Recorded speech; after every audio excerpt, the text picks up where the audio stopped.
So I had gotten into bed and I was done recording for the day and just wanted to wind down, watch a couple of YouTube videos, and the Max Tech channel came up in my feed, and as you can see, I am not subscribed because at one point I was, but then it got to the point where, yes, they release a lot of good content, and I'll say they release a lot of content. Is it all good? Not necessarily, but it is stuff that people watch. I watched a decent amount of it, and now it's really to the point of if I have a very specific question or a very specific use case that I'm confident that they have done, and it's usually these types of thermal tests and benchmarks and stuff, things that aren't always directly relevant to actual use cases, but I'll watch it. And as you can see, they have over 1 million subscribers, and I think they grew relatively quickly. At least once I started paying attention to it, I felt like during that particular time frame, the number of subscribers went up.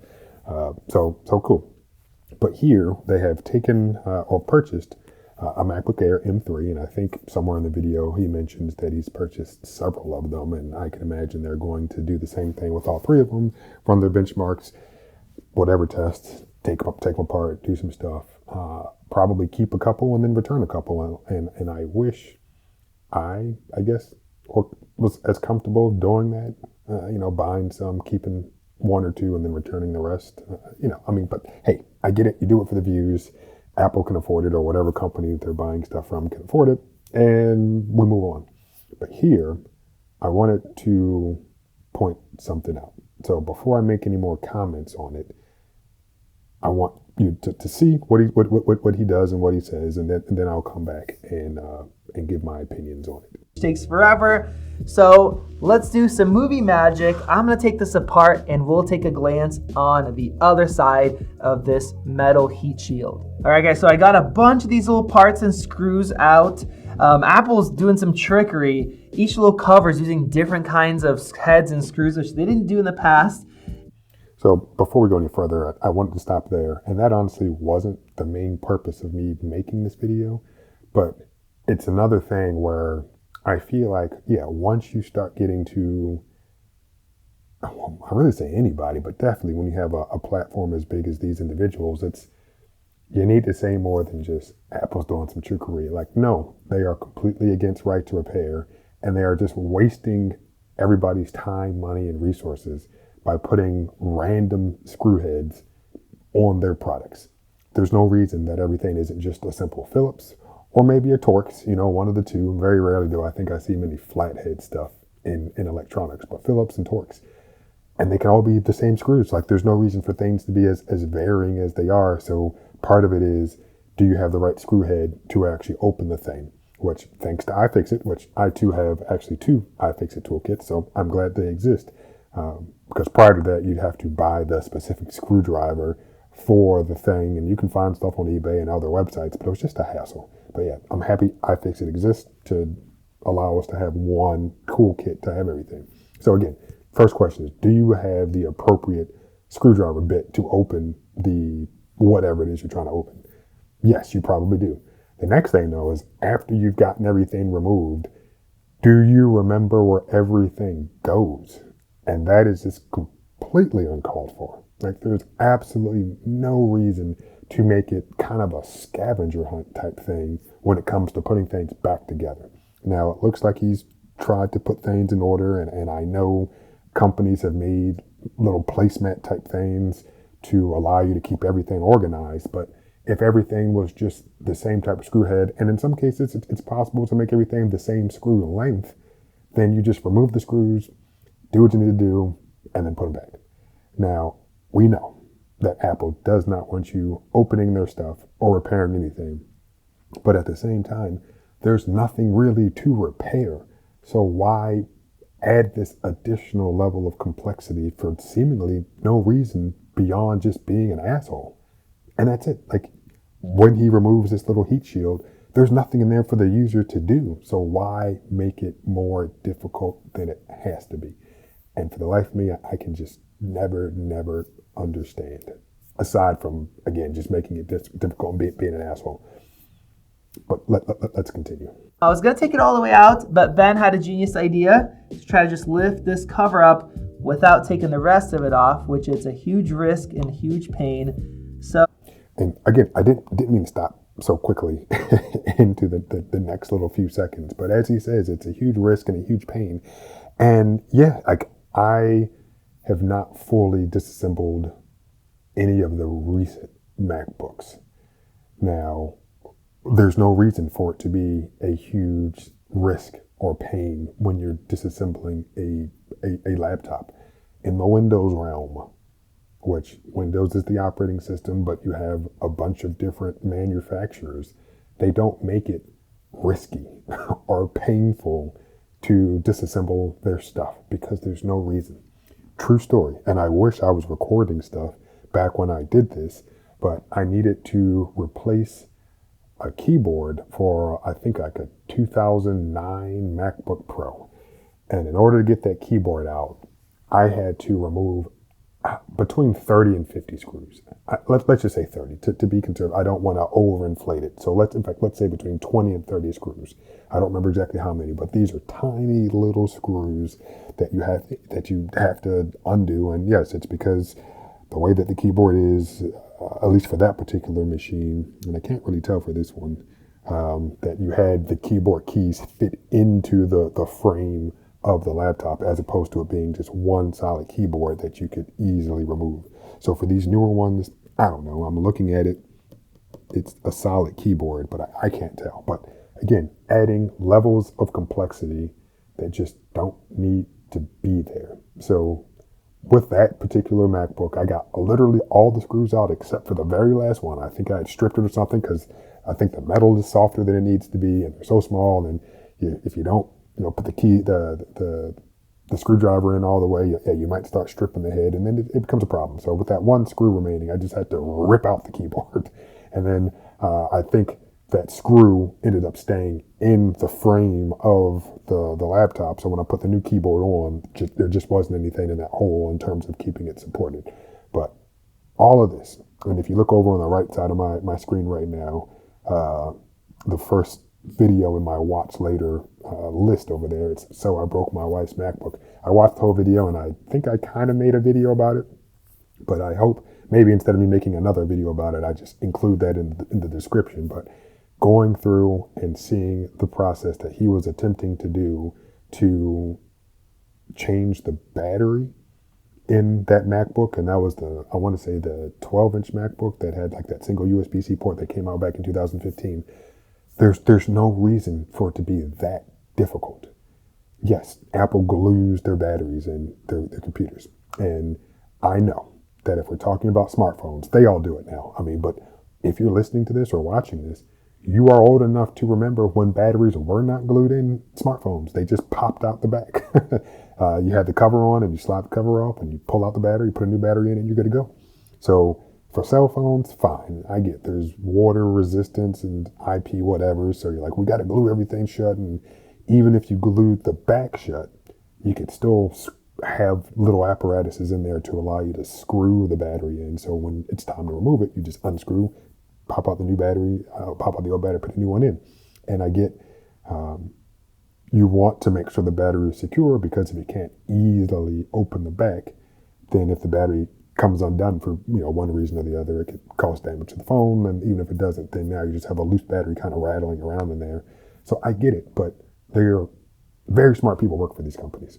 So there's no reason that things just can't be better designed and more user repairably designed.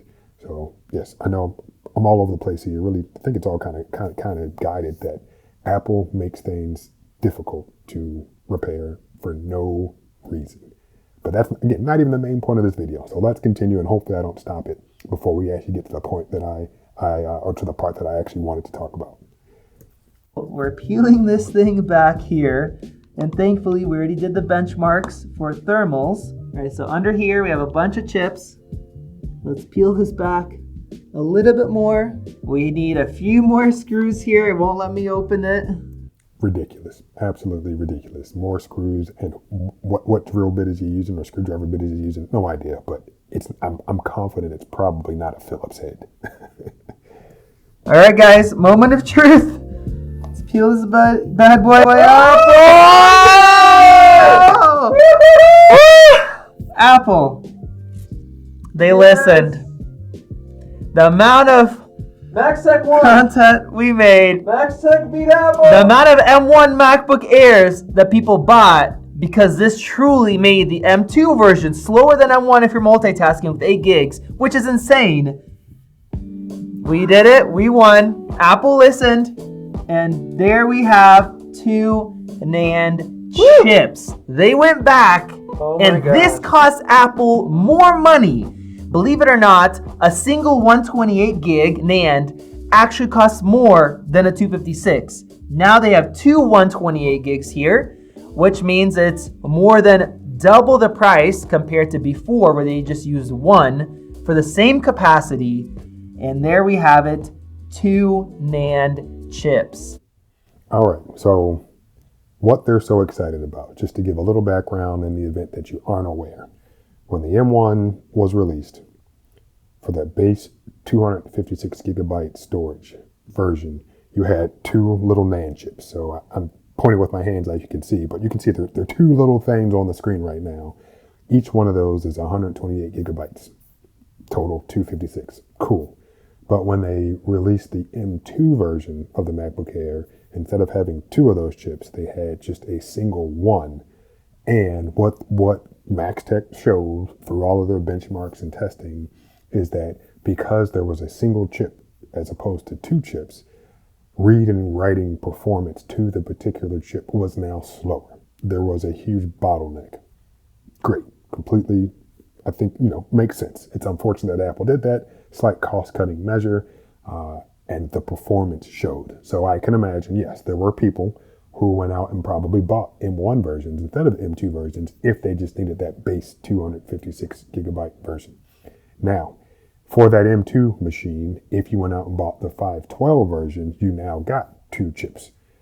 For the Pros, it, I think, was different where, so yeah, for the Air, you had 2 256 chips. But I want to say for the Pro, if you got the base Pro M2 machine, if you got 512 gigs there, you had 1 512 chip and you needed to get a terabyte to get the better performance. So Apple doing what Apple does, making things more difficult than they have to be, more confusing than they have to be. But essentially, if you get the base, if you got the M2 version of any of their machines, the base model, you got 1 NAND chip. So now fast forward to the M3 version, which is what we're looking at now. Apple went back to, okay, let's put 2 128 gigabyte chips on this motherboard instead of 1 256.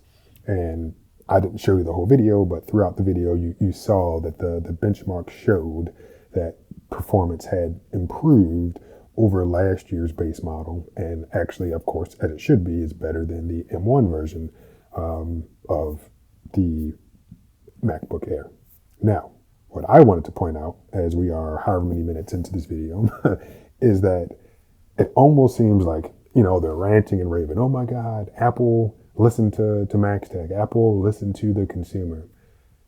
Okay, they did. I think they got enough heat from it and they finally just said, okay.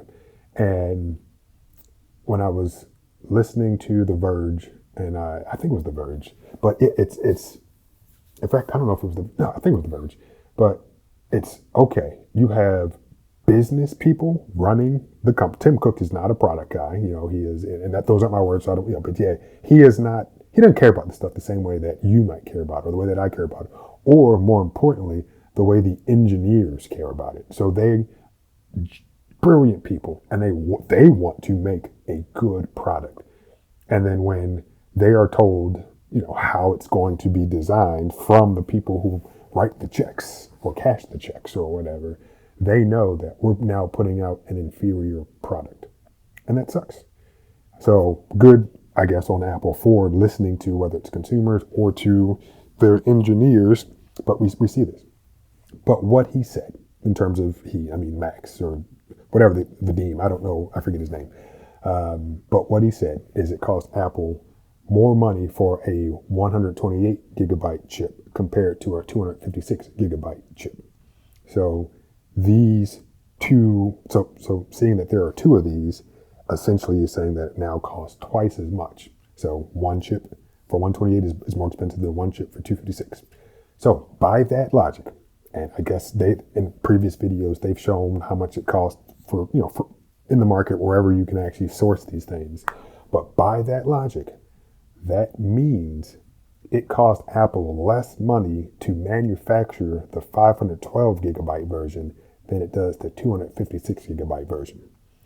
So more importantly, all of this, everything that I've said, everything that they've said, why doesn't this YouTube channel that has over 1 million subscribers point out that fact that not only does it cost less to produce the version that has more storage, they charge you $200 to upgrade.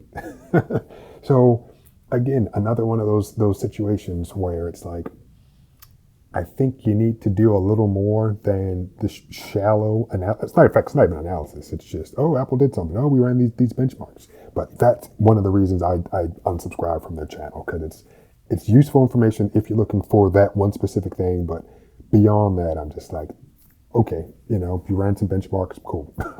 But I feel more importantly, it's if everything they're saying is true and all the graph they showed in the past about how much these chips cost, it effectively cost Apple less money to make the higher storage configuration than the base model. Why didn't they bring that up, as I just said? Second question is, at this point in 2024, why continue even making this 256 gigabyte version? Like 256 gigs at this point, yeah, it might be enough for most. In fact, it is. It's enough. It is. I'm not going to try to make it sound like nobody is able to use 256 gigs and have it not be a problem. I mean, heck, my 512 MacBook Air isn't full. I mean, it gets full sometimes. I delete some stuff or whatever. But usually, yeah, we're doing a lot of web browsing, things that don't require me to download, install, or create video files on the Air. But if it's cheaper to make the 512 version, just make that. And don't worry about this 256 gig one. In fact, make the 256 gig one available for education or something, because I know they make a separate model for that. So I think I'm done here. But when, they were so excited that there's a second chip here and it cost Apple a couple of more pennies per chip compared to, just having one 256, let's say a couple more dollars. I don't know the exact numbers, but at the end of the day, if everything they said is true, which I believe that it is, it cost Apple less money to make the larger storage configuration. Yet they charge you a $200 markup to get an additional 256 gigs of storage. So that's really unfortunate. And I'm sure at some point they'll do their little benchmarks and tear downs and see if the higher tiered or the higher spec ones have, how many NAND chips they have. So again, with 1 million subscribers, I'd hope that they think a little more beyond just the surface. And like I said, I unsubscribed a while ago, so maybe some of the videos are more of an analytical deep dive, but I doubt it. So needless to say, I'm satisfied with my M2 MacBook Air, my M1 Pro MacBook Pro. I had a M1 Mac Studio that I recently sold. I returned an M1 Ultra Mac Studio. And yeah, like the products are fine, but pricing and things like this just definitely make it unfortunate that Apple chooses to stifle the performance of some of their machines. And I would hope that, people with such a large following don't get excited about these almost insignificant victories. I mean, that's really what it boils down to. Almost insignificant victories. Because, the real victory would be, hey, how about we start the MacBook Air at 512 gigs of storage at the same price? Because it actually costs us less money to make it. That would be an actual victory. Wow. Thank you, Apple.